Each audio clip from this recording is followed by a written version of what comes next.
জয় শ্রীকৃষ্ণ। রাধে রাধে বন্ধুরা বিষ্ণু পুরাণে স্বয়ং ভগবান শ্রীকৃষ্ণ নিজে বলেছেন যে জন্মাষ্টমীর দিন এই ফুল ও ফল কোথাও পেলে একদম ছাড়বেন না, কারণ এই ফুল ফল কোনো সাধারণ ফুল ফল নয়। এই ফুল ও ফল হলো মানুষের সৌভাগ্যের চাবিকাঠি। সেই সঙ্গে বন্ধুরা, এই দিন সকালে ঘুম থেকে উঠে এই সামান্য কার্য আমাদের বহু মানুষের বন্ধ ভাগ্য খুলে দেয়।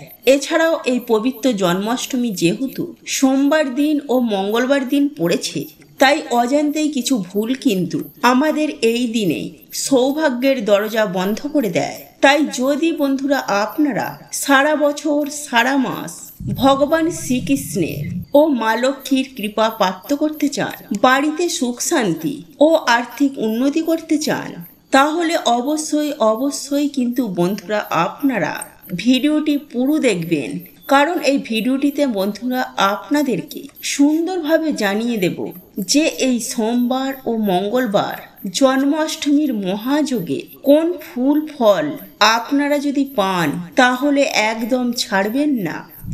কারণ বন্ধুরা, এই দিনে এই সামান্য জিনিস যারা পায় তারাই হয় ধনবান এবং ভাগ্যশালী। সারা বছর সেই বাড়িতে ভগবান বিষ্ণু ও মা লক্ষ্মীর কৃপা বিরাজ করেন। হ্যাঁ বন্ধুরা, আপনারা একেবারে ঠিকই শুনছেন। বন্ধুরা, আপনি আপনার গোপাল সোনাকে 56 ভোগ নিবেদন করুন বা নাই করুন, অন্তত পক্ষে আপনি যদি মনে ভক্তি রেখে নিষ্ঠা সহকারে এই ফুল ফল নিবেদন করতে পারেন, তাহলে আপনারা স্বয়ং ভগবান শ্রীকৃষ্ণের আশীর্বাদ ও কৃপায় ধন্য হয়ে যাবেন। হ্যাঁ বন্ধুরা, আপনারা অখণ্ড সৌভাগ্যের অধিকারী হবেন। বন্ধুরা, আপনারা প্রত্যেকেই জানি যে এই ভাদ্র মাসের কৃষ্ণপক্ষে অষ্টমী তিথিতে এবং রোহিণী নক্ষত্রে জন্মগ্রহণ করেছিলেন আমাদের পরমেশ্বর ভগবান শ্রীকৃষ্ণ। আর এইরকম একটি পবিত্রতম দিনে কিন্তু আমরা যদি কোনো উপায় বা ক্রিয়ার অবলম্বন করতে পারি, তাহলে আমাদের জীবনে থাকা সমস্ত প্রকারের দুঃখ, কষ্ট, দারিদ্রতা ভগবান শ্রীকৃষ্ণ নিজে হরণ করে নেবেন। তাই বন্ধুরা, আপনারা যারা মনে করছেন এই পবিত্র জন্মাষ্টমী তিথি পালন করবেন, তাদেরকে অতি অবশ্যই আমি জানিয়ে রাখব যে জন্মাষ্টমীর আগের দিন মানে 25শে আগস্ট রবিবার আপনাদেরকে নিরামিষ খাদ্য গ্রহণ করতে হবে। বন্ধুরা, একটি কথা মাথায় রাখবেন যে এই পবিত্র জন্মাষ্টমীর দিন আপনি কিন্তু চাইলে নির্জলা উপবাস থাকতে পারেন, নতুবা আপনারা চাইলে জলগ্রহণ করেও উপবাস থাকতে পারেন। যাই হোক বন্ধুরা, এইবার আমি আপনাদেরকে জানিয়ে রাখি যে এই পবিত্রতম দিনে আপনারা সকাল সকাল ঘুম থেকে উঠবেন, কারণ বন্ধুরা দিনের সবথেকে পবিত্র সময় হচ্ছে এই ব্রহ্ম মুহূর্ত। কারণ এই সময়ে বন্ধুরা আমাদের এই জগৎ সৃষ্টির রচনা হয়, তাই এই সময়কে ঈশ্বরের সময়ও বলা হয়। বন্ধুরা, বিষ্ণু পুরাণের প্রথম খণ্ডে 3য় অধ্যায়ে ভগবান বলছেন যে একটি পুরো দিনের মধ্যে 30টি মুহূর্ত হয়, আর তার মধ্যে 10টি হচ্ছে অশুভ, 16টি হচ্ছে শুভ, বিচিত্র 2টি এবং মহৎ 2টি। মানে দিনের সবথেকে শুভ সময় হচ্ছে এই 2টি মুহূর্ত, আর এই দুটো মুহূর্ত হচ্ছে ব্রহ্ম ও সমুদ্র, আর এই 2 মিলিয়েই হচ্ছে ব্রহ্ম মুহূর্ত। মানে 1 ঘন্টা 36 মিনিট। মানে ধরুন আমাদের এখানে ভোর 5টার সময় সূর্য উদয় হয়, তার আগের 1 ঘন্টা 36 মিনিট হচ্ছে এই ব্রহ্ম মুহূর্ত। তাই এই সময়ের মধ্যে বন্ধুরা আপনারা যদি এই বিশেষ শব্দটি বলতে পারেন, তাহলে পুরো ইউনিভার্স আপনাকে আপনার মনের বাসনা পূর্ণ করতে সাহায্য করবে। আর এটাও আমি বলছি না, আমাদের ঋষি মুনিরা ভগবান বিষ্ণু এটি বলছেন যে সদা সর্বদাই যদি আপনারা পজিটিভ চিন্তা ভাবনা করেন, পজিটিভ ভাবেন, তাহলে আমাদের আশেপাশে পজিটিভ এনার্জির আগমন বেড়ে যায়, ফলে সর্বকাজেই আমরা সফলতা প্রাপ্ত করি। সেই পজিটিভ এনার্জি আমাদের সাহায্য করেন। তাই এর জন্যই বন্ধুরা আমাদের শাস্ত্র বলছে যে এই সময়কে পরমেশ্বরের সময় বলা হয়। এই সময় বিভিন্ন পজিটিভ এনার্জিরা আমাদের এই পৃথিবীর দিকে ছুটে আসে। ফলে এই সময় যে সকল ব্যক্তিরা সকালে ঘুম থেকে উঠে ধ্যান জপ করেন, গীতা পাঠ করেন বা পুজো অর্চনা করেন, তাদের সকল মনোবাসনা তারা পূর্ণ করে দেন। এবং সায়েন্সও বলছে বন্ধুরা, এই সময়ে বায়ুমণ্ডলে কসমিক এনার্জির বৃষ্টি হয়। আর যেহেতু বন্ধুরা আমরা এই পৃথিবীতে বাস করি, ফলে সেই কসমিক এনার্জিকে আমরাও কিন্তু রিসিভ করি। তাই এই কসমিক এনার্জিকে রিসিভ করার সময় যদি আমরা পড়াশোনা করি, ধ্যান করি বা এই মন্ত্রটি বলে নিজেদের মনস্কামনা বা মনোবাসনা বলি, তাহলে বন্ধুরা পুরো ইউনিভার্স, ঈশ্বর এবং সকল দেবদূতেরা সেই কাজেতে সাফল্য করতে লেগে যায়। তাই এর জন্যই বন্ধুরা আপনারা ব্রহ্ম মুহূর্তে ঘুম থেকে উঠেই আপনারা 3 বার ওং নমঃ শিবায় এবং হরে কৃষ্ণ মহামন্ত্র বা গায়ত্রী মন্ত্র আপনারা জপ করে হাত জোড়ো করে ভগবানকে বলবেন যে হে পরমাত্মা, আপনাকে অনেক অনেক ধন্যবাদ আজকের দিনটি নতুন করে শুরু করবার জন্য, আমাকে এত ভাগ্যশালী বানানোর জন্য। এবং তারপর বন্ধুরা আপনারা আপনাদের যা মনোবাসনা রয়েছে তা পূর্ণ হয়ে গেছে তা এমন বলবেন এবং তা কল্পনা করবেন। মানে ধরুন আপনার একটি ভালো চাকরি চাই, তখন আপনারা কি বলবেন যে হে পরমাত্মা, যে আমাকে একটা এত ভালো চাকরি দেওয়ার জন্য আপনাকে অনেক অনেক ধন্যবাদ, আমাকে এত ধন সম্পত্তি দেওয়ার জন্য আপনাকে অনেক অনেক ধন্যবাদ। বন্ধুরা আপনারা কিন্তু সেই সময়ে কোনো কিছু চাইবেন না, বলবেন আপনি পেয়ে গেছেন। বন্ধুরা এইভাবে যদি আপনারা এই দিন সকালে ব্রহ্ম মুহূর্তে ঘুম থেকে ওঠার পর এই কল্পনা করবেন 21 বার অন্তত আপনারা এটি বলবেন, দেখবেন কিছু দিনের মধ্যে আপনাদের লাইফে কেমন পজিটিভিটির আগমন ঘটেছে এবং আপনাদের মনোবাসনা ধীরে ধীরে পূর্ণ হচ্ছে। এই দিনে গঙ্গা স্নান দান পুণ্যে এক বিশেষ মাহাত্ম্য রয়েছে। শাস্ত্র বলছে যে এই দিনে এই সময়ে যদি গঙ্গায় স্নান করা যায় তাহলে মানুষের 10 রকমের এবং 10 জন্মের পাপের নাশ হয়ে যায়। কিন্তু যদি বন্ধুরা আপনাদের যদি গঙ্গায় স্নান করা সম্ভব না হয়, তাহলে আপনারা সামান্য গঙ্গা জল এবং তুলসী পত্র জলে মিশিয়ে তা দিয়েও আপনারা যদি স্নান করেন, তাহলে গঙ্গা স্নানের মতোই আপনারা পুণ্য প্রাপ্তি করবেন। কিন্তু স্নান করার আগে আপনারা হাত জোড়ো করে মাতা গঙ্গার উদ্দেশ্যে আপনারা বলবেন, ওং নমো গঙ্গা ওই বিশ্বরূপিণ্যে নারায়ণী নমো নমঃ, বা জয় মা গঙ্গা, জয় মা গঙ্গা, জয় মা গঙ্গা। এই মন্ত্রটিও জপ করতে পারেন। এছাড়াও শাস্ত্র বলছে বন্ধুরা এই দিনে ভগবান বিষ্ণু ও ভগবান শিবের অবশ্যই আপনারা কিন্তু পুজো করুন।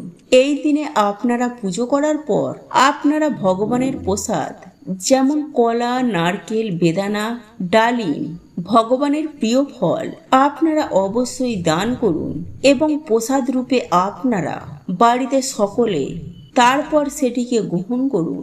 এছাড়াও এই দিনে যে কোনো ধরনের খাবার, ছাতা বা জল কোনো অসহায় মানুষ বা কোনো পশু পাখিকে খাবার দান করলে ভগবান অত্যন্তই প্রসন্ন হন এবং তার সকল দুর্ভাগ্য ভগবান নাশ করে দেন। তাই এই দিনে আপনারা বেশি বেশি করে ভগবান বিষ্ণু ও দেবাদিদেব মহাদেবের নাম কীর্তন করুন। এই দিনে শিবলিঙ্গে আপনারা জল অর্পণ করুন। স্নান করে এসে আপনারা তুলসী মঞ্চে জল অর্পণ করুন। এই দিনে সন্ধ্যার পর মহামৃত্যুঞ্জয় মন্ত্র আপনারা এই দিনে অবশ্যই জপ করুন। এছাড়াও এই দিনে আপনারা কোনো রকমের খারাপ চিন্তা ভাবনা করবেন না, অযথাই মাথা গরম করবেন না, কোনো রকমের অশ্লীল আচরণ এই দিনে আপনারা ভুলেও করবেন না এবং কোনো রকমের তামসিক খাবার এই দিনে খাবেন না, যেমন পেঁয়াজ, রসুন, মাছ, মাংস বা মদ্যপান। নইলে নিজেরাই কিন্তু আপনারা আপনাদের সৌভাগ্যের দরজা চিরকালের মতো বন্ধ করে দেবেন। এর ফলে আপনাদের মাথা চাপড়ানো ছাড়া আর কিছুই করার থাকবে না। বন্ধুরা এই দিন সন্ধ্যাবেলায় আপনারা কিন্তু আপনাদের বাড়িতে একটি প্রদীপ অবশ্যই ধরাবেন, কারণ এই দিনে বন্ধুরা বাড়িতে প্রদীপের আলো সকল প্রকার নেগেটিভ এনার্জি ও দুর্ভাগ্য নাশ করে দেয়। ফলে বাড়িতে আবার সুখ, শান্তি এবং সৌভাগ্য ফিরে আসে। আবার এই দিনেই করা বন্ধুরা আমাদের কিছু সামান্য কাজ মানুষের দুঃখ দারিদ্রতা নাশ করে দেয়। আবার বন্ধুরা, এই দিনে আমাদের করা কিছু ভুল আমাদের জীবনে ডেকে আনে চরম ভয়ঙ্কর দুর্গতি। আমাদের সৌভাগ্যের নাশ হয়, পরিবার লক্ষ্মীশ্রী হয়ে যায়, ফলে পরিবারে নেমে আসে বন্ধুরা ঘোর অন্ধকার। বন্ধুরা, আমি সবার প্রথমে যে বিষয়টির কথা বলবো তা হলো আগামী 25শে আগস্ট মানে বোতের আগের দিন কিন্তু কোনো রকমের আমিষ আহার একদম ভুল করেও গ্রহণ করবেন না। পেঁয়াজ, রসুন, মাছ, মাংস এবং কোনো রকমের নেশাভাম কিন্তু এই দিনে আপনারা একদমই খাবেন না। পারলে এই দিনে আপনারা রাতে ভগবানকে ভোগ নিবেদন করে সেই প্রসাদ আপনারা বাড়িতে সকলে মিলে তা গ্রহণ করুন এবং এরপরে আপনারা ভগবানকে প্রণাম করে ভগবানকে আপনাদের বাড়িতে আমন্ত্রণ জানিয়ে তারপরে ঘুমিয়ে পড়ুন। নাম্বার 2, এর পরের দিন বন্ধুরা আপনারা সকাল সকাল মানে ব্রহ্ম মুহূর্তে ঘুম থেকে উঠবেন। তারপরে বন্ধুরা আপনারা মাতা গঙ্গাকে প্রণাম করে আপনারা সকালেই স্নান করে নেবেন। এরপরে স্নান করে এসে আপনারা পরিষ্কার পরিচ্ছন্ন জামা কাপড় পরে ভগবানের আরতি করে আপনারা একটি সংকল্প নেবেন যে আজ আপনারা ভক্তি মনে ভগবানের এই ব্রত সম্পূর্ণ করবেন। নাম্বার 3, এছাড়াও বন্ধুরা এই দিনে কোনো রকমের কিন্তু খারাপ কার্য বা অধার্মিক কোনো কার্য আপনারা একদমই করবেন না। কারণ মনে এই দিনে বন্ধুরা আপনারা কোনো রকমের দুঃখ দেবেন না। এই দিনে যদি বন্ধুরা আপনাদের বাড়িতে যদি কেউ আসে তাহলে তাকে কিন্তু আপনারা খালি হাতে ফেরাবেন না। কারণ এই দিনে ভগবান ভক্তের পরীক্ষা নিতে কী রূপে চলে আসেন তাকে বলতে পারে। তাই বন্ধুরা এই দিনে আপনারা বেশি বেশি করে হরিনাম করুন, গীতা পাঠ করুন বা গীতা শ্রবণ করুন এবং আপনার সাধ্য এবং সামর্থ্য অনুযায়ী এই দিনে ভগবানের পুজো দিতে কিন্তু একদম ভুলবেন না। এবং সন্ধ্যাবেলায় আপনারা তুলসী মঞ্চে একটি প্রদীপ দেখান, ভগবানের এই দিনে আপনারা আরতি করুন। এছাড়াও বন্ধুরা এই দিনে কোনো রকমের গাছপালা এবং চুলদারি কিন্তু আমাদের ভুল করেও কাটতে নেই। নাম্বার 4, বন্ধুরা আমাদের হিন্দু শাস্ত্র বলছে যে জন্মাষ্টমীর দিন আমাদের ভুল করেও অন্ন গ্রহণ করতে নেই। তাই যারা বন্ধুরা এই দিনে উপবাস রাখছেন তারা ব্রত সম্পূর্ণ হওয়ার পর বা পরের দিন কিন্তু তারা ভগবানের প্রসাদ গ্রহণ করে এই ব্রত পালন করবেন। কিন্তু যারা বন্ধুরা আপনারা অসুস্থতার কারণে বা যে কোনো কারণেই হোক না কেন এই উপবাস রাখতে পারছেন না, তারা পঞ্চ রবিশস্য বর্জন করে নিরামিষ আহার গ্রহণ করেও এই ব্রত কিন্তু সম্পূর্ণ করতে পারেন। মানে ভগবানের এই দিনে আপনারা পুজো অর্চনা দিতে পারেন। এছাড়াও এই দিনে কোনো রকমের পেঁয়াজ, রসুন, নারকেল, দই, তাল বা যে কোনো ধরনের নেশাভাম, মাছ, মাংস কিন্তু এই দিনে একদম খাবেন না। কারণ এই দিনে ভগবানের অত্যন্ত প্রিয় হচ্ছে এই তাল। কারণ এই দিনে ভগবানকে তালের ভোগ নিবেদন করে তারপরেই আপনারা পরের দিন তালের তৈরি বড়া বা বিভিন্ন রকমের খাবার খেতে পারেন। যাই হোক বন্ধুরা, এইবার আমি আপনাদেরকে জানিয়ে রাখি যে এই পবিত্র জন্মাষ্টমীর দিন কোন সেই ফুল ভগবানকে নিবেদন করবেন। বন্ধুরা, আপনারা প্রত্যেকেই জানি যে ভগবান শ্রীকৃষ্ণের অত্যন্ত প্রিয় ফুল হলো হলুদ রঙের ফুল, তাই তার আর এক নাম পীতাম্বর। তাই আপনি যদি এই দিন হলুদ রঙের সমস্ত প্রকারের ফুল দিয়ে পরমেশ্বর ভগবান শ্রীকৃষ্ণ গোপালকে সাজাতে পারেন, হলুদ বস্ত্র পরিধান করাতে পারেন, তাহলে আপনার গোপাল সোনাও আপনার প্রতি অত্যন্ত প্রসন্ন হবেন। এছাড়াও মহাভারতে মহারাজ যুধিষ্ঠির সামনে শ্রীকৃষ্ণ তার নিজের পছন্দের ফুলের কথা উল্লেখ করেন। বন্ধুরা, পরমেশ্বর ভগবান শ্রীকৃষ্ণ বলেন কুমুদ, করবী, মালতী, পলাশ ও বনমালা ফুল তার বড়ই প্রিয়। তাই এই ফুলগুলির মধ্যে যে কোনো একটি ফুল আপনি যদি এই দিন কোথাও দেখতে পান তাহলে সেটি তৎক্ষণাৎ নিয়ে আপনার বাড়িতে আসুন এবং আপনার বাড়িতে থাকা গোপাল সোনাকে তথা ভগবান শ্রীকৃষ্ণকে অতি অবশ্যই তার নিবেদন করুন দেখবেন এর ফলে আপনার সমস্ত প্রকারের দুঃখ কষ্ট দুর্ভাগ্যের নাশ হয়ে যাবে। ঠিক একই সঙ্গে এর পাশাপাশি আরও একটি বিষয় মাথায় রাখবেন যে পরমেশ্বর ভগবান শ্রীকৃষ্ণ মিষ্টি খেতে অত্যন্ত পছন্দ করে। আর এই মিষ্টির মধ্যে মাখন, ননি এই দুটি খাবার অতি অবশ্যই নিবেদন করবেন। সেই সঙ্গে আপনারা পারলে আপনারা মিছরিও দিতে পারেন। তবে এই জন্মাষ্টমীর পূজার ক্ষেত্রে যে ফলটি আপনাকে অতি অবশ্যই নিবেদন করতে হবে তা হলো একটি শসা। হ্যাঁ বন্ধুরা, এই শসা নিবেদন করতে আপনারা কখনোই ভুলবেন না, কারণ বিষ্ণু পুরাণ অনুসারে এই শসা ছাড়া জন্মাষ্টমীর পূজা সম্পূর্ণরূপে অসম্পূর্ণ। বন্ধুরা, এই শসা ছাড়া আপনারা অন্যান্য ফলও নিবেদন করতে পারেন, কিন্তু শসা এই পুজোয় অতি অবশ্যই লাগবে। তাও আপনারা এই শসা নেয়ার ক্ষেত্রে আপনারা একটু দেখে নেবেন যেন শসাটি পরিষ্কার পরিচ্ছন্ন এবং সোজা থাকে। কোথাও পোকা খাওয়া কিংবা বাঁকা এই ধরনের কোনো শসা নেবেন না। তবে বন্ধুরা, এই শসা আপনারা নিলেন, ভগবানকে নিবেদন করলেন, সেটি করলে হবে না।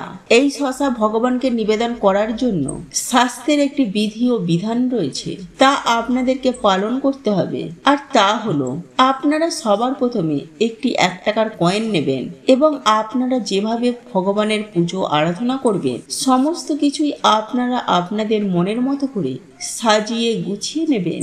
এবং আপনারা যদি পারেন তাহলে আপনারা এই জন্মাষ্টমী রোহিণী নক্ষত্র চলাকালীন আপনার গোপাল সোনার পুজো আরাধনা করবেন।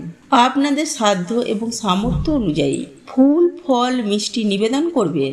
এবং এই শসা নিবেদন করার সময় আপনারা একটি 1 টাকার কয়েন দিয়ে সেই শসাটির মধ্যখান থেকে 2 আধখানা করে দেবেন। কারণ বন্ধুরা, শাস্ত্রের মত অনুসারে এই শসা কাটাকে নারী ছেদন বলা হয়, মানে যশোদা মায়ের থেকে ভগবানের নারী ছেদন করা হয়। তাই এই উপায় বা ক্রিয়াটি করতে একদমই ভুলবেন না। বন্ধুরা, আপনারা জন্মাষ্টমীর ব্রত পালন করুন বা নাই করুন, অন্ততপক্ষে আপনারা যদি সামান্য এইটুকু নিয়ম পালন করতে পারেন তাহলে জন্মাষ্টমীর ব্রতের সম্পূর্ণ ফল আপনারা পাবেন।